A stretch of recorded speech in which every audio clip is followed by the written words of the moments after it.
जय श्री कृष्ण साथियों, स्वागत है आपका ईपत के ऑनलाइन प्लेटफॉर्म पे। मैं रोशन गुप्ता लेके आ गया हूं आपके बीच में हिस्ट्री का PYQ previous year question paper, जो कि आधारित है टीआरई 3.0 के प्रीवियस ईयर क्वेश्चन पे। आज उसके बारे में डिस्कशन करेंगे और सबसे पहले स्टार्ट करने से पहले मोटिवेशनल कोट्स आपके बीच में।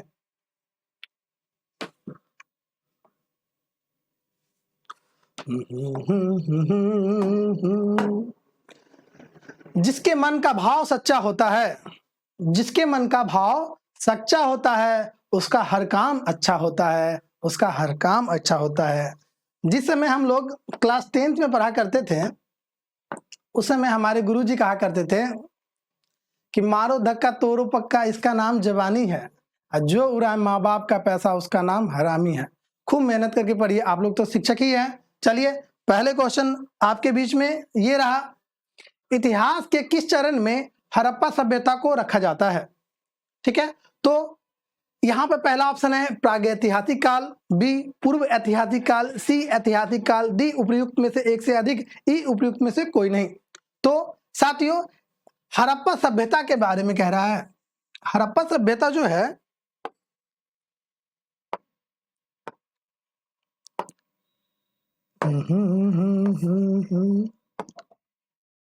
हड़प्पा सभ्यता साथियों, जिसको सिंधु घाटी सभ्यता भी कहा जाता है, और ये दुनिया की पहली नगरीय सभ्यताओं में से एक है।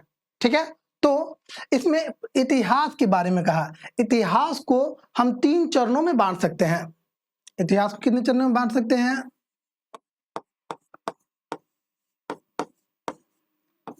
ठीक है,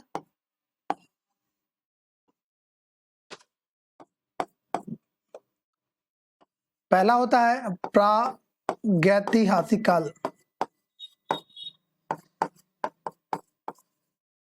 प्रागैतिहासिक काल। दूसरा होता है आधे ऐतिहासिक, आधे ऐतिहासिक,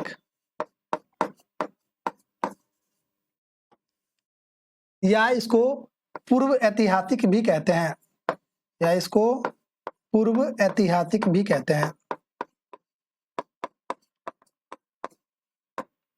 और तीसरा खंड होता है इसका ऐतिहासिक, ये ऐतिहासिक।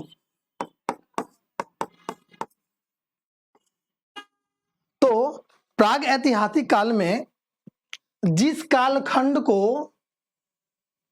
कालखंड में कोई भी लिखित विवरण उपलब्ध न हो और लेखन कला का विकास न हुआ हो, उस काल को कहते हैं प्राग ऐतिहासिक काल। उसके बाद दूसरा है आधे ऐतिहासिक, या इसको पूर्व ऐतिहासिक भी कहते हैं। आधे ऐतिहासिक काल में लेखन कला तो प्रचलित था, लेकिन उसके उपलब्ध साक्ष्य अभी तक पढ़ा नहीं जा सका है, तो उस कालखंड को हम लोग रखते हैं आधे ऐतिहासिक काल में। ठीक है, और ऐतिहासिक काल को हम उसे कहते हैं जिस काल में लिखित साक्ष्य भी उपलब्ध है और उसको ठीक से पढ़ा भी जा सकता है, तो उस कालखंड को कहते हैं ऐतिहासिक। ठीक है, तो यहां पे इसने कहा है इतिहास के किस चरण में हड़प्पा सभ्यता को रखा जाता है। तो हड़प्पा सभ्यता साथियों, हड़प्पा सभ्यता के जितने भी लेख प्राप्त हुए हैं, उसके लेख अभी तक पढ़ा नहीं जा सका है। जब पढ़ा नहीं जा सका, लेकिन लिखित विवरण साक्ष्य थे, लेखन कला विकसित था उस समय, लेकिन इसका साक्ष्य अभी तक पढ़ा नहीं जा सका है। इसीलिए इस काल को प्रागैतिहासिक तो नहीं है कहेंगे, क्योंकि इसमें तो लेखन कला विकास ही नहीं हुआ था। ठीक है, पूर्व ऐतिहासिक या ऐतिहासिक, तो ये बी क्या हो जाएगा हमारा, सही हो जाएगा। ऐतिहासिक तो नहीं, चूंकि अभी तक पढ़ा नहीं जा सका है। ठीक है, तो option B is the right answer. अगले प्रश्न पे चलते हैं। अगला प्रश्न है, सूत्का गेंडोर सिंधु घाटी स्थल किस नदी के किनारे स्थित है? तो पहला ऑप्शन है रावी, बी झेलम, सी दस्क, डी उपर्युक्त में से एक से अधिक, और ई उपर्युक्त में से कोई नहीं। तो साथियों, ये सूत्का गेंडोर जो है, ये दास्क नदी के किनारे स्थित है। ठीक है, सूत्का गेंडोर क्या था? एक बंदरगाह था। सूत्का गेंडोर क्या था? एक बंदरगाह था। सिंधु घाटी सभ्यता का क्या था? एक बंदरगाह था।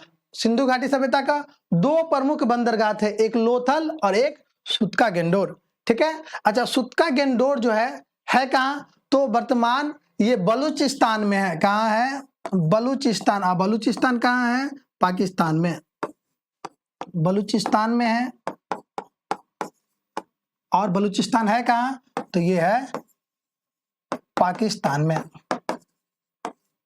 ठीक है, अगले प्रश्न में चलते हैं साथियों। अगला प्रश्न है हमारा, हुलास सिंधु घाटी स्थल भारत के किस राज्य में स्थित है? ठीक है, तो पहला है हरियाणा, बी राजस्थान, सी गुजरात, डी उपयुक्त में से एक से अधिक, ई उपयुक्त में से कोई नहीं। तो इसका सही जवाब हो जाएगा साथियों ऑप्शन नंबर ई। ऑप्शन नंबर ई, उपयुक्त में से कोई नहीं। उपयुक्त में से कोई नहीं। तो हुलास था कहां? तो हुलास था सहारनपुर। सहारनपुर यूपी का एक जिला है। सहारनपुर यूपी का एक जिला है जहां पे हुलास सिंधु घाटी स्थल भारत में पाए जाते हैं। ठीक है, तो अगले प्रश्न पे चलते हैं। अगला प्रश्न है, चंद्रगुप्त मौर्य को ग्रीक साहित्य में किस नाम से वर्णित किया गया है? ठीक है, तो पहला है एंटीगोनस, नहीं होगा। एंटीओकस, ये भी नहीं होगा। सेंड्रोकोर्स, बिल्कुल सेंड्रोकोर्स सही जवाब होगा। उपयुक्त में से एक से अधिक और उपयुक्त में से कोई नहीं। साथियों इसका सही जवाब हो जाएगा सेंड्रोकोर्स। क्या हो जाएगा? सेंड्रोकोर्स इसका जवाब हो जाएगा। कहा जाता है कि सेंड्रोकोर्स के रूप में सर्वप्रथम पहचान किसने किया था? कई बार प्रश्न में पूछा है कि चंद्रगुप्त मौर्य को सेंड्रोकोर्स के रूप में पहचान किसने किया है? तो इसका सर्वप्रथम पहचान किया था विलियम जोन्स ने। किसने किया था? विलियम जोन्स ने।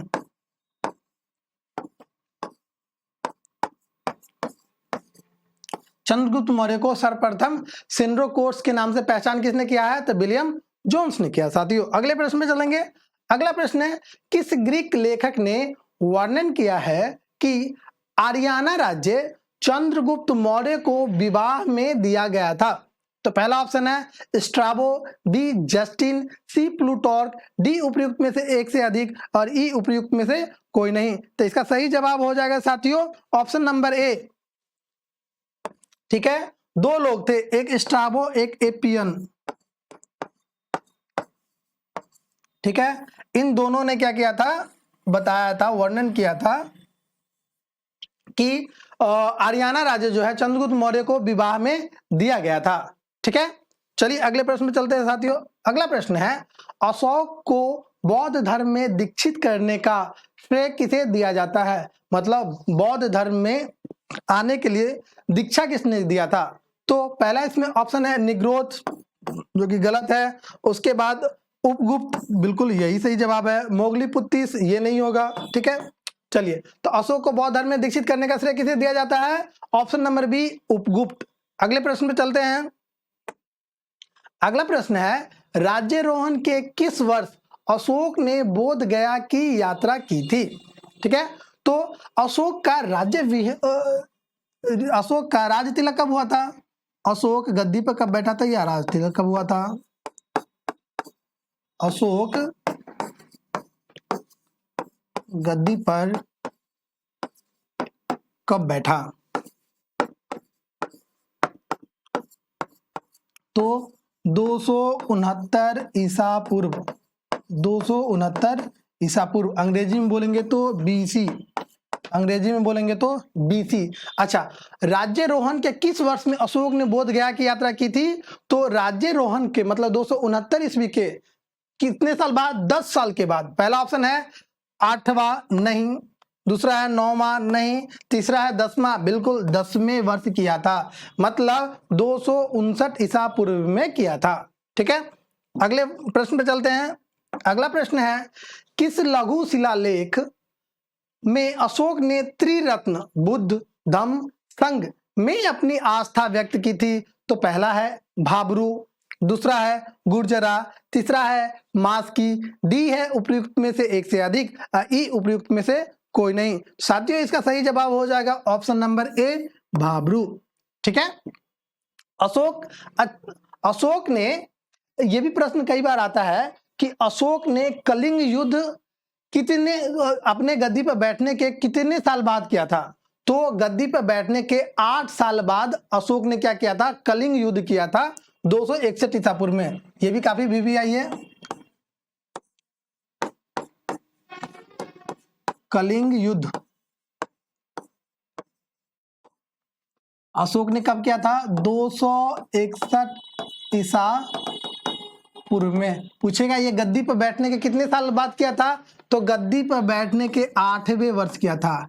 कितवें वर्ष किया था, 8वें वर्ष किया था। ठीक है।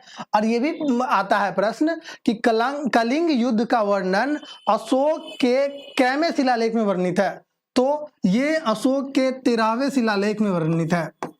कैवें शिलालेख में, 13वें शिलालेख में कलिंग युद्ध का वर्णन है। 13वें शिलालेख में कलिंग युद्ध का वर्णन है। काफी इंपोर्टेंट है, इसको याद रखेंगे आप। अगले प्रश्न पर चलते हैं। अगला प्रश्न है, मौर्य प्रशासन में संग्रहार के अंतर्गत कितने गांव आते थे? तो पहला ऑप्शन है ए 100, बी 50, सी 10, डी उपयुक्त में से एक से अधिक, ई उपयुक्त में से कोई नहीं। साथियों इसका सही जवाब हो जाएगा ऑप्शन नंबर ए 100 आते थे। ठीक है। मौर्य प्रशासन में सबसे बड़ा होता था प्रांत, प्रांत के अंदर आता था संग्रहार। ठीक है। और सबसे नीचे था ग्राम। तो मौर्य प्रशासन में संग्रहार के अंतर्गत कितने गांव आते थे, तो ये आते थे 100। ठीक है। अगले प्रश्न पे चलते हैं। अगला प्रश्न है, कौटिल्य के अर्थशास्त्र में कितने प्रकार के गुप्तचर का उल्लेख है? गुप्तचर मतलब अभी वर्तमान में जिसको रॉ कहते हैं, रिसर्च एंड एनालिसिस विंग।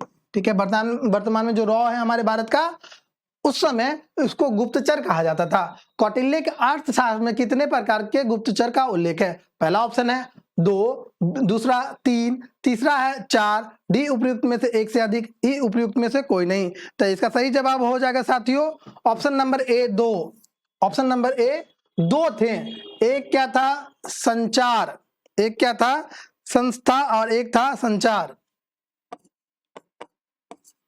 संस्था और दूसरा था संचार।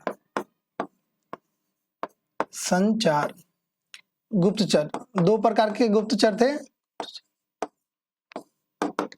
एक संस्था और एक संचार। संस्था क्या था कि एक जगह पे रहकर,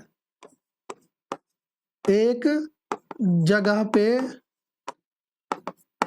पर रहकर गुप्तचर का काम करता था। संचार क्या था, ये घूम घूम कर गुप्तचर का काम करता था, घूम घूम कर गुप्तचर का काम करता था, गुप्तचर का काम करता था। ठीक है। तो 10 का ऑप्शन नंबर 2, ऑप्शन नंबर ए का 2 होगा। ठीक है। गुप्तचर कितने प्रकार के थे, तो 2 प्रकार के थे। अगले प्रश्न में चलते हैं। अगला प्रश्न है हमारा, मौर्य काल में सिक्कों की परीक्षा कराने के लिए कौन उत्तरदायी होता था? सिक्का जो है मतलब वो सही है कि गलत है, उसकी क्वालिटी क्या है, सही है कि नहीं है, इसका परीक्षण करने के लिए मौर्य काल में कौन होते थे? तो पहला ऑप्शन है लक्षणाध्यक्ष, दूसरा है सन्निधाता, तीसरा है रूपदर्शक, और डी उपयुक्त में से एक से अधिक, ई उपयुक्त में से कोई नहीं। साथियों इसका सही जवाब हो जाएगा ऑप्शन नंबर ए लक्षणाध्यक्ष। क्या हो जाएगा? लक्षणाध्यक्ष। अगले प्रश्न पर चलते हैं। अगला प्रश्न है, मौर्य प्रशासन में वित्तीय वर्ष की शुरुआत किस हिंदी महीने से होती है? ठीक है। तो इसमें पहला है चैत्र, ठीक है, दूसरा है आषाढ़, तीसरा है पुष्य, डी है उपयुक्त में से एक से अधिक, और ई उपयुक्त में से कोई नहीं। साथियों इसका सही जवाब हो जाएगा ऑप्शन नंबर बी आषाढ़। क्या हो जाएगा? ऑप्शन नंबर बी आषाढ़ हो जाएगा। ठीक है। आषाढ़ जो है वो अंग्रेजी महीने के जुलाई में आता है। आषाढ़ क्या है? अंग्रेजी महीने के जुलाई में आता है। क्या पता कभी अंग्रेजी महीना पूछ ले। ठीक है ना। तो हिंदी महीना आषाढ़ और अंग्रेजी महीना जुलाई में आता है। वर्तमान में जो भारत में वित्तीय वर्ष चल रहा है, वर्तमान वित्तीय वर्ष क्या है? वर्तमान वित्तीय वर्ष भारत में वो क्या है? अप्रैल में चलता है। 1 अप्रैल से चलता है। अच्छा, हिंदी का 9 वर्ष, हिंदी का पहला महीना कौन सा माना जाता है? तो वो माना जाता है चैत्र को। हिंदी का पहला महीना, हिंदी का पहला महीना पहला महीना, ये भी कई बार प्रश्न में आया है, पहला महीना कौन सा होता है, कौन सा होता है। इंग्लिश वाले तो बच्चों को पता ही होता है, लेकिन हिंदी नहीं पता होता है, ठीक है, इसलिए प्रश्न में कई बार पूछा है। तो ये होता है चैत्र, ठीक है, चैत्र। अगले प्रश्न में चलते हैं साथियों। अगला प्रश्न है हमारा, मौर्य काल में नागार्जुन पहाड़िया पर कुछ गुफा विहारों का निर्माण किसने करवाया था, ठीक है। तो ये पहला है अशोक, दूसरा है दशरथ, तीसरा है संप्रति, डी उपयुक्त में से एक से अधिक और ई उपयुक्त में से कोई नहीं। साथियों, अशोक का जो पौत्र था, मतलब पोता था दशरथ, इन्होंने क्या करवाया था, मौर्य काल में नागार्जुन पहाड़ियों पर कुछ गुफाओं का निर्माण कराया था, ठीक है। अच्छा, तो अच्छा ये भी प्रश्न आता है कि नागार्जुन पहाड़ी कहाँ है, नागार्जुन पहाड़ी कहाँ है। तो ये है, ये कहाँ है, ये है जहानाबाद में, ठीक है। कहाँ है साथियों, तो ये है जहानाबाद में है, ठीक है। अच्छा, ये तो अशोक का पौत्र क्या था, अशोक ने कहाँ करवाया था, अशोक ने भी गुफाओं का निर्माण कराया था। तो अशोक ने बराबर की पहाड़ियों पर, अशोक ने बराबर की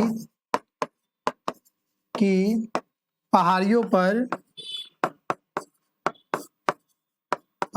पर गुफा का निर्माण करवाया था, गुफा का निर्माण कराया था। बराबर की गुफा भी जहानाबाद में ही स्थित है, और अशोक ने भी, और क्या अशोक का पौत्र जो है दशरथ ने भी, इन दोनों ने आजीविकों के रहने के लिए गुफा का निर्माण कराया था। अगले प्रश्न पे चलते हैं साथियों। अगला प्रश्न है हमारा, अहोल शिलालेख जिसकी रचना में हर्ष और पुलकेशिन द्वितीय के संघर्षों का उल्लेख मिलता है, ये किसने लिखा है, ठीक है। तो पहला ऑप्शन है रवि कीर्ति, दूसरा है वात्स भट्टी, तीसरा है वाशुल, डी उपयुक्त में से एक से अधिक, ई उपयुक्त में से कोई नहीं, ठीक है। तो अहोल शिलालेख है साथियों, ऑप्शन नंबर ए रवि कीर्ति ने लिखा है। किसने लिखा है, तो रवि कीर्ति ने लिखा है। अगले प्रश्न में चलते हैं। अगला प्रश्न है, हर्षवर्धन के राज्यारोहण के समय सेनापति कौन थे जिन्होंने सिंहासन प्राप्त के लिए प्रेरित किया था। तो पहला है सरभकेतु, दूसरा है सिंहनाद, तीसरा है हंसबेग, चौथा है उपर्युक्त में से एक से अधिक, और पांचवा है उपर्युक्त में से कोई नहीं। तो इसका सही जवाब हो जाएगा साथियों ऑप्शन नंबर बी सिंहनाद, ऑप्शन नंबर बी सिंहनाद। सिंहनाद करके गरज के उन्होंने क्या करा था, हर्षवर्धन को उत्साहवर्धित किया था, ठीक है। तो हर्षवर्धन का सेनापति कौन था, सिंहनाद था। अगला प्रश्न है, चीनी लेखक के अनुसार हर्ष ने किस वर्ष मगध राज की उपाधि धारण की थी, मगध राज, ठीक है ना। तो ये पहला ऑप्शन है 640, दूसरा है बी 641, सी 642, डी उपयुक्त में से एक से अधिक और ई उपयुक्त में से कोई नहीं। तो साथियों इसका सही जवाब हो जाएगा ऑप्शन नंबर बी 641। चीनी लेखक के अनुसार हर्ष ने किस वर्ष मगध राज की उपाधि धारण की थी, तो 641 में किया था, ठीक है। और चीनी लेखक का नाम क्या था, मा त्वानलिन, मा त्वानलिन, इसी लेखक, यही चीनी लेखक था। इसी के अनुसार हर्ष ने किस वर्ष मगध राज की उपाधि धारण की थी, 641 ईस्वी में। अगले प्रश्न में चलते हैं, वेनसांग के अनुसार बिहार में हर्ष ने किस स्थान पर तांबे की मठ बिहार का निर्माण कराया था। पहला ऑप्शन है बोधगया, दूसरा है राजगीर, सी नालंदा, डी उपयुक्त में से एक से अधिक, ई उपयुक्त में से कोई नहीं। साथियों इसका सही जवाब हो जाएगा ऑप्शन नंबर सी नालंदा, ठीक है ना। नालंदा विश्वविद्यालय में ही हर्षवर्धन, ये वेनसांग आया था यहाँ पढ़ने के लिए, और कुछ समय प्राचार्य भी यहाँ के रहे थे। अगला, वेनसांग ने नालंदा में कितने महीने रहकर अध्ययन किया था। तो यहाँ वो महीने कह रहा है, तो पहला है 14 महीना, दूसरा 18 महीना, सी 28 महीना, डी उपयुक्त में से एक से अधिक और ई उपयुक्त में से कोई नहीं। साथियों वेनसांग नालंदा में कुल 4 साल रहे थे। कितने साल रहे थे, 4 साल रहे थे। अगर 4 साल रहे थे या महीना पूछ रहा है तो महीने के हिसाब से कितने हो गए, तो 12 को 4 से आप गुना कर दीजिए, तो कितने हो गए, 12 चौक 48। तो कितने महीने रहे थे, तो ये 48 महीने रहे थे। कितने महीने, 48 महीने रहे थे। 48 महीना क्या हो जाएगा, आंसर हो जाएगा। तो ये तो 48 किसी में नहीं है ऑप्शन, दैट मीन्स उपर्युक्त में से कोई नहीं, option E is the right answer हो जाएगा। अगले प्रश्न पे चलते हैं। अगला प्रश्न है, गुप्त काल में नालंदा विश्वविद्यालय की स्थापना किसने किया था, नालंदा विश्वविद्यालय की स्थापना, ठीक है।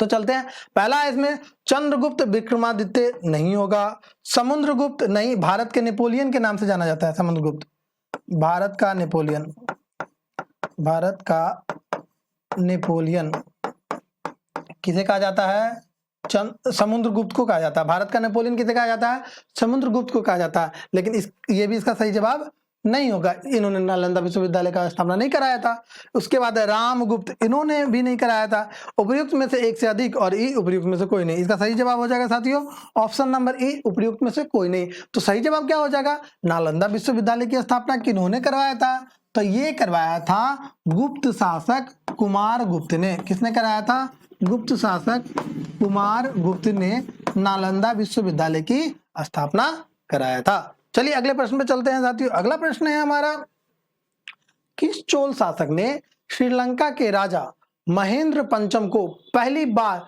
उनके ही राज्य में हराया था। उनका राज्य क्या था, उनका राज्य था अनुराधापुरम। कई बार पूछता है राज्य की राजधानी क्या था, अनुराधापुरम, अनुराधापुरम। श्रीलंका का जो राज्य था उसकी राजधानी उस समय थी अनुराधापुरम। अनुराधापुरम में ही श्रीलंका के जो राजा थे महेंद्र पंचम को पहली बार हराया किसने था, तो पहला ऑप्शन है इसमें राजराज प्रथम, बी राजराज द्वितीय, सी राजेंद्र द्वितीय, डी उपयुक्त में से एक से अधिक, ई उपयुक्त में से कोई नहीं। साथियों इसका सही जवाब हो जाएगा ऑप्शन नंबर ई, उपयुक्त में से कोई नहीं, ठीक है। तो सही जवाब क्या हो जाएगा, इसका सही जवाब हो जाएगा राजेंद्र प्रथम। क्या हो जाएगा, राजेंद्र प्रथम इसका सही जवाब हो जाएगा, ठीक है। चलिए अगले प्रश्न पे चलते हैं साथियों हम लोग। अगला प्रश्न है, किस चोल शासक ने गंगई कोंड चोलपुरम की उपाधि धारण की थी। गंगई कोंड चोलपुरम, अच्छा उपाधि भी धारण किया था, पहले ये नगर है, ठीक है। किस चोल शासक ने गंगई कोंड चोलपुरम नामक नई राजधानी स्थापित की थी, ठीक है। अच्छा ये उपाधि भी धारण किया था, है ना। तो यहाँ पर अभी बात कर रहा है कि किसने राजधानी स्थापित किया था, ठीक है। तो पहला देखते हैं, ऑप्शन है ए परांतक प्रथम, बी राजराज प्रथम, सी राजेंद्र प्रथम, डी उपयुक्त में से एक से अधिक, ई उपयुक्त में से कोई नहीं। तो साथियों इसका सही जवाब हो जाएगा राजेंद्र प्रथम। क्या हो जाएगा साथियों, राजेंद्र प्रथम हो जाएगा। अगले प्रश्न पर चलते हैं। अगला प्रश्न है, किस चोल शासक ने अपनी राजधानी में राजराजेश्वर मंदिर का निर्माण कराया था, ठीक है। तो ये पहला ऑप्शन है ए राजेंद्र प्रथम, बी राजराज प्रथम, सी कोलोतुंग प्रथम, डी उपयुक्त में से एक से अधिक, ई उपयुक्त में से कोई नहीं। तो साथियों इसका सही जवाब हो जाएगा ऑप्शन नंबर बी, राजराज प्रथम ने किया था। किसने किया था, राजराज प्रथम ने किया था। राजराज प्रथम ने अपनी राजधानी तंजौर में राजराजेश्वर मंदिर का निर्माण करवाया था। राजराजेश्वर प्रथम ने अपनी राजधानी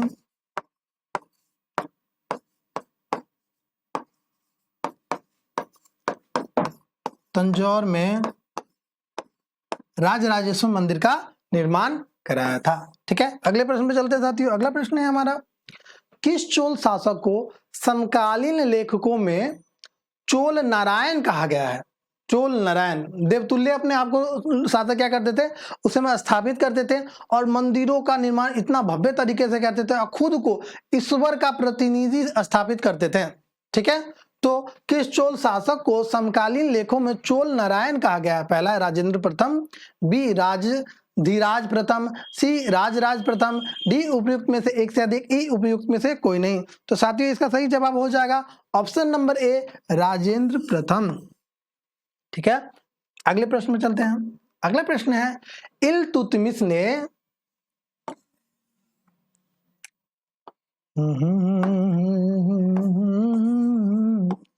इल्तुतमिश, टाइपिंग एरर था यहाँ पे, ठीक है। इल्तुतमिश को पहली बार किस स्थान पर गवर्नर नियुक्त किया गया था? ठीक है, तो यहाँ पहला ऑप्शन है संभल, बी बदायूं, सी ग्वालियर, डी उपयुक्त में से एक से अधिक, ई उपयुक्त में से कोई नहीं। साथियों इसका सही जवाब हो जाएगा option number B Badaun. Iltutmish के बारे में कहा जाता है, एक प्रश्न कई बार आया है कि इल्तुतमिश तो गुलाम था। किसका गुलाम था इल्तुतमिश?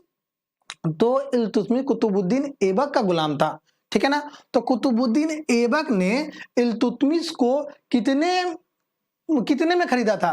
तो आता है, ये प्रश्न कई बार पूछा है, तो इल्तुतमिश को 1 लाख जीतल में खरीदा था। इल्तुतमिश को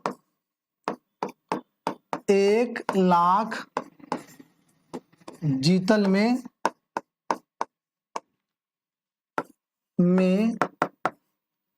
खरीदा था। किसने खरीदा था? तो कुतुबुद्दीन ऐबक ने खरीदा था, ठीक है। चलिए अगले प्रश्न पे चलते हैं। अगला प्रश्न है किस स्थान पर इल्तुतमिश ने गजनी के ताजुद्दीन अल्दूज को करारी शिकस्त दी और बंदी बना लिया? ठीक है, तो ये है पहला ऑप्शन है तराइन, बी चेनाब नदी के किनारे, सी सिंध, डी उपयुक्त में से एक से अधिक, ई उपयुक्त में से कोई नहीं। साथियों इसका सही जवाब हो जाएगा ऑप्शन नंबर ए तराइन। क्या हो जाएगा? ऑप्शन नंबर ए तराइन हो जाएगा। मैं पेन का चेंज कर ले रहा हूं, ठीक है, ऑप्शन नंबर ए तराइन हो जाएगा। अगले प्रश्न में चलते हैं। अगला प्रश्न है इल्तुतमिश को खरीदने के लिए, देखिए अभी जो बात करें तो वही आ गया, कुतुबुद्दीन ऐबक को कितनी रकम चुकानी पड़ी थी? तो 3 लाख जीतल नहीं, 2 लाख जीतल नहीं, 1 लाख जीतल सही जवाब है, ठीक है। तो इसका सही जवाब हो जाएगा ऑप्शन नंबर सी 1 लाख जीतल। अगले प्रश्न पे चलते हैं। किस वर्ष बगदाद के खलीफा से इल्तुतमिश को मान्यता मिली थी? ठीक है, तो पहला ऑप्शन है इसमें ए 1226, बी 1227, सी 1229, डी उपयुक्त में से एक से अधिक, ई उपयुक्त में से कोई नहीं। तो साथियों इसका सही जवाब हो जाएगा ऑप्शन नंबर सी 1229। क्या हो जाएगा? Option number C 1229। अगले प्रश्न पे चलते हैं। अच्छा, इल्तुतमिश जो था वो क्या था? 40 गुलाम सरदारों का एक संगठन बनाया था जिसको तुर्कान ए चिहलगामी के नाम से जाना जाता है। कई बार प्रश्न में आता है तुर्कान ए चिहलगामी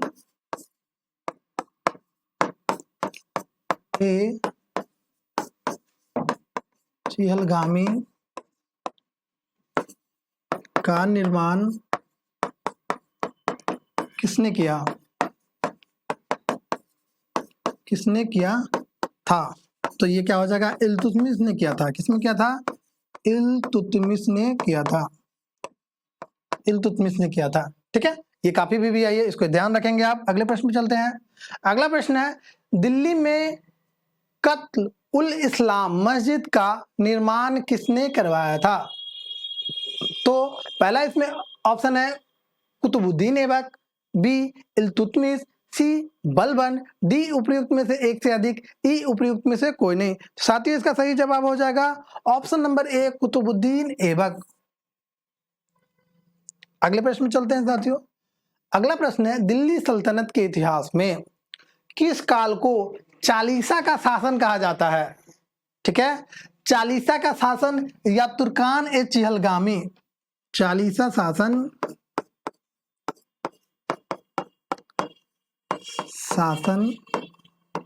या इसी को कहा जाता है तुर्कान ए चिहलगामी। अभी बात की है पीछे, तुर्कान ए चिहलगामी। इसकी शुरुआत जो करा था वो किया था इल्तुतमिश ने किया था। इसमें था क्या? ये था क्या? बेसिकली ये 40 तुर्क गुलामों का संगठन था। गुलामों का संगठन था, 40 तुर्क गुलामों का संगठन था जिसका निर्माण करवाया था इल्तुतमिश ने, ठीक है ना। लेकिन जब इल्तुतमिश का देहांत हो गया, जब वो मर गया, तो उसके बाद ये जो 40 तुर्क गुलामों का संगठन था इन्होंने ही वर्चस्व स्थापित रखा। और कब तक रखा? जब तक कि बलबन नहीं आ गया। बलबन आया और उसने लॉ और रक्त की नीति स्थापित की। उसके बाद ये 40 गुलामों का जो है संगठन तुर्कान ए चिलगामी का अंत कर दिया गया। तो इसके पीरियड इल्तुतमिश के बाद का पीरियड और बलबन से पहले का पीरियड वही क्या हो जाएगा? चालीसा का शासन कहा जाएगा। ठीक है, तो देखते हैं पहला ऑप्शन है ए 1236 से 42, बी 1236 से 66, सी 1236 से 46, डी उपयुक्त में से एक से अधिक, ई उपयुक्त में से कोई नहीं। तो साथियों इसका सही जवाब हो जाएगा ऑप्शन नंबर बी। क्या हो जाएगा? ऑप्शन नंबर बी इसका सही जवाब हो जाएगा। 1236 से 66 में 1236 में इल्तुतमिश का देहांत हो गया था, मौत हो गया था। उसके बाद से 66 तक जब तक बलबन नहीं आया था तब तक के शासन काल को क्या कहा जाता है? चालीसा का शासन काल कहा जाता है।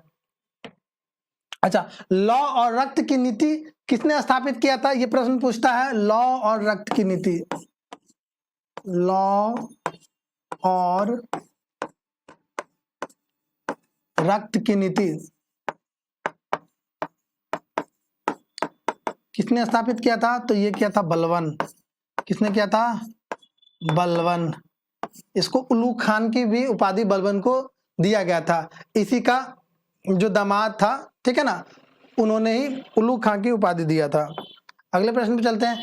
किस सुल्तान के अंतर्गत नायब ए ममलिकत पद की स्थापना हुई थी?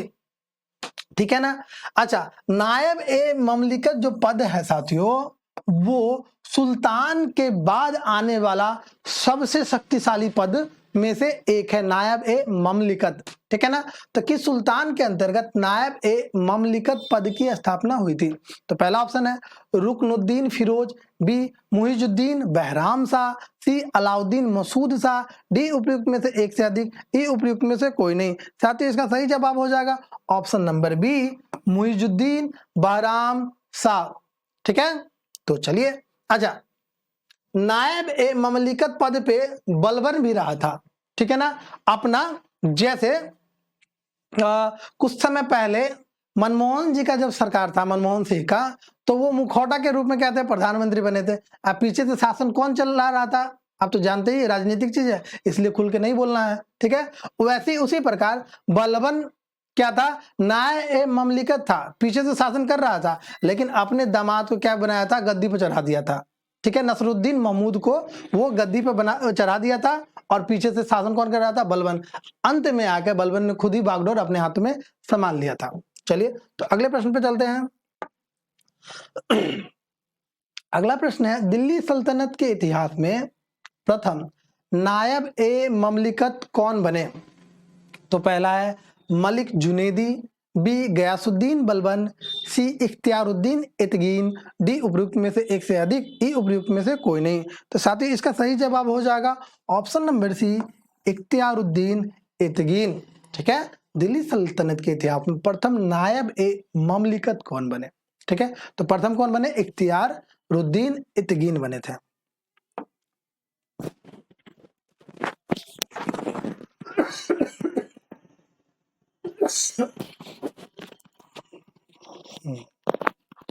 चलिए, अगला प्रश्न है, गयासुद्दीन बलबन का मूल नाम क्या था? गयासुद्दीन बलबन का मूल नाम क्या था?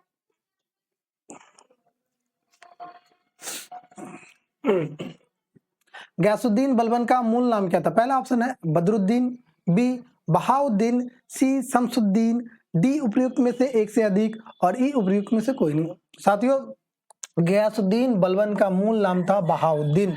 Option number B is the right answer. Balban को उलूग खां की उपाधि भी मिली थी। बलबन को उलूग खां की उपाधि भी मिली थी। उपाधि मिली थी, ये दिया कौन था? इसका दामाद शमसुद्दीन कैमूर। ठीक है, अगले प्रश्न पे चलते हैं साथियों। अगला प्रश्न है हमारा, बोलते बोलते गला में खराश आ गया। अगला प्रश्न है, नायब ए ममलिकत के पद पर बलबन के बाद किसे नियुक्त किया गया था? ठीक है, तो पहला ऑप्शन किसलू खां, बी इमादुद्दीन रायहान, सी हैबत खां, डी उपयुक्त में से एक से अधिक, ई उपयुक्त में से कोई नहीं। साथियों इसका सही जवाब हो जाएगा option number B, Imaduddin Raihan. ठीक है ना। इसने क्या किया था, नायब ममलिकत के पद पर बलबन के बाद नियुक्त हुआ था। ठीक है, लेकिन फिर से बलबन ने क्या करा, इसको हराया, फिर से अपने पद पे फिर से बलबन नहीं आ गया। ठीक है, तो Imaduddin Raihan option number B is the right answer. अगले प्रश्न में चलते हैं।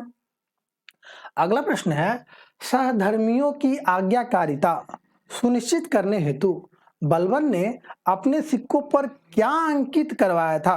ठीक है, तो पहला इसमें नासिर अमीर उल मोमिनीन, ऑप्शन नंबर बी नायब ए मोमिनीन, सी अमीर उल मोमिनीन, डी उपयुक्त में से एक से अधिक, ई उपयुक्त में से कोई नहीं। तो साथियों इसका सही जवाब हो जाएगा ऑप्शन नंबर ए, नासिर अमीर उल मोमिनीन। बलबन ने क्या करा था कि अपने सिक्के पे लिखवाया था जिल्ले इलाही। क्या लिखवाया था अपने सिक्के पे, जिल्ले इलाही। किसने लिखवाया था, बलबन ने अपने सिक्के पे लिखाया था। जिल्ले इलाही का अर्थ होता है कि सुल्तान जो है ईश्वर का प्रतिनिधि है, ईश्वर की जो बातें हैं वो सुल्तान की बातें हैं। ठीक है, इसीलिए सुल्तान की सारी बातें मानना बहुत आवश्यक है। तो चलिए, जिल्ले इलाही सिक्के पे किसने लिखवाया था, तो ये लिखवाया था बलबन ने लिखवाया था। ठीक है, अगले प्रश्न पे चलते हैं साथियों। अगला प्रश्न है हमारा, ममलूक जिसका अर्थ होता है गुलाम वंश का अंतिम शासक कौन था। ममलूक वंश का अंतिम शासक, या कभी पूछे गुलाम वंश का अंतिम शासक कौन था। पहला ऑप्शन है कैमूर्स, बी बुखरा खां, सी कायकुबाद, डी उपयुक्त में से एक से अधिक, ई उपयुक्त में से कोई नहीं। तो इसका सही जवाब हो जाएगा ऑप्शन नंबर ए, शमसुद्दीन कैमूर्स। पूरा नाम है इसका शमसुद्दीन कैमूर्स। कई जगह कैमूर्स कहा जाता है, कई जगह कायमूर्स कहा जाता है, तो आप उसको ध्यान रखेंगे। अगले प्रश्न में चलते हैं। अगला प्रश्न 36 नंबर का प्रश्न है, ये आपके सामने, अकबर का जन्म किस राजपूत शासक के दरबार में हुआ था। अकबर का जन्म शुरू से ही काफी स्ट्रगल करना पड़ा था अकबर को। ठीक है ना, कहते हैं जो जितना तपता है वो उतना ही रंग लाता है, वो उतना ही मजबूत होता है। ठीक है, कहते हैं कि सूर्य की तरह अगर चमकना है तो सूर्य की तरह जलना भी होगा। तो ठीक उसी प्रकार अकबर ने भी करा था। इसका जब जन्म हुआ था उस समय इसके पिताजी क्या कर रहे थे कि वहां से भाग के दूसरे के यहाँ शरण लिए थे। ठीक है ना, हुमायूं क्या किए थे, इनके पिताजी, अकबर के पिताजी हुमायूं भाग के यहाँ पे, अच्छा किस राजा के दरबार में हुए थे, तो यहाँ पे है बीरसाल राजा है एक, उनके दरबार में इनका जन्म हुआ था। तो हम यही प्रश्न नहीं पूछ रहा है अकबर का जन्म किस राजपूत शासक के दरबार में हुआ था, तो हम देख लेते हैं। पहला है राणा संग्राम सिंह, तो नहीं। राणा बीरसाल, बिल्कुल राणा बीरसाल जी के दरबार में हुआ था। सी राजा विक्रमजीत, नहीं। ठीक है, डी उपयुक्त में से एक से अधिक, ई उपयुक्त में से कोई नहीं। ठीक है ना, तो राणा बीरसाल जी के दरबार में हुआ था। राणा बीरसाल का एक नाम राणा अमरसाल भी है, राणा अमरसाल भी है, दोनों एक ही आदमी है। राणा अमरसाल भी है, दोनों एक ही आदमी है। राणा बीरसाल और राणा अमरसाल दोनों एक ही आदमी का अलग अलग नाम है, लेकिन आदमी एक ही है। ठीक है ना। अच्छा, अकबर का जन्म कई बार पूछा जाता है कि कहां पे हुआ था, जन्म कहां पे हुआ था। ठीक है, तो ये हुआ था अमरकोट में। कहां हुआ था, अमरकोट में हुआ था। अमरकोट वर्तमान पाकिस्तान में स्थित है। ठीक है, वर्तमान पाकिस्तान में स्थित है। अगले प्रश्न पे चलते हैं साथियों। अगला प्रश्न है हमारा, अकबर का राज्याभिषेक किस स्थान पर हुआ था। ठीक है, तो अकबर का राज्याभिषेक साथियों 13 वर्ष की अवस्था में हुआ था। ठीक है ना, काफी उस समय बच्चे थे, उसी समय अकबर का राज्याभिषेक कर दिया गया था। तो पहला ऑप्शन है ठट्ठा, बी है पानीपत, सी है कालानौर, डी उपयुक्त में से एक से अधिक, ई उपयुक्त में से कोई नहीं। तो इसका सही जवाब है साथियों option number C Kalanaur. Option number C Kalanaur. Kalanaur का पंजाब में, कहाँ है? पंजाब में हुआ था 13 वर्ष की अवस्था में। 13 वर्ष की आयु में, 13 वर्ष की आयु में क्या हुआ था? कलानौर, जो कि पंजाब में है, अकबर का राज्याभिषेक हुआ था। ठीक है साथियों, इनका राज्याभिषेक कराया किसने था? तो कई बार ये पूछ लेता है। तो इनका राज्याभिषेक कराया था बैरम खान ने। किसने कराया था? बैरम खान ने, जो कि इनका संरक्षक था, अकबर का संरक्षक थे। कौन? बैरम खान। अगले प्रश्न पे चलते हैं। 38 नंबर प्रश्न, अकबर की अंतिम विजय कौन सी थी? ठीक है, तो अकबर की अंतिम विजय साथियों मध्य प्रदेश का एक जगह है जिसका नाम है असीरगढ़। ठीक है ना, तो असीरगढ़ जो है अकबर का अंतिम विजय था। तो पहला ऑप्शन इसमें देख लेते हैं, गुजरात नहीं, गलत है। बी सिंध नहीं, सी असीरगढ़ जो कि मध्य प्रदेश में है। असीरगढ़ से माना जाता है कि दक्षिण का राज्य जीतने का स्टार्ट, जो मेन जो जगह है वो असीरगढ़ ही माना जाता है। दक्षिण विजय के लिए मेन जगह कौन था? असीरगढ़। इसको जीतने के बाद दक्षिण के सारे ही राज्य जीत सकते थे, लेकिन पहला किसको पार करना पड़ता था? असीरगढ़ को। इसीलिए अकबर ने अपना अंतिम विजय कहाँ किया था? असीरगढ़ को किया था। ये काफी इंपॉर्टेंट है, वेरी वेरी इंपॉर्टेंट। अगले प्रश्न में चलते हैं। अगला प्रश्न है हमारा, अकबर ने मजहर की घोषणा किस वर्ष की थी? तो पहला प्रश्न ऑप्शन है यहाँ पे 1563, बी 1575, सी 1579, डी उपयुक्त में से एक से अधिक और ई उपयुक्त में से कोई नहीं। साथ ही इसका सही जवाब हो जाएगा ऑप्शन नंबर सी 1579। क्या हो जाएगा? Option C is the right answer. 1579 मजहर की घोषणा करा था। अगले प्रश्न में चलते हैं। अंतिम प्रश्न है ये साथियों। ठीक है, अकबर ने बुलंद दरवाजा किस स्थान पर बनवाया था? ठीक है, तो पहला है दिल्ली, दूसरा है बी बुलंदशहर, सी अजमेर, डी उपयुक्त में से एक से अधिक, ई उपयुक्त में से कोई नहीं। तो इसका सही जवाब हो जाएगा ऑप्शन नंबर ई उपयुक्त में से कोई नहीं। कहां बनवाया था? तो फतेहपुर सीकरी में बनवाया था।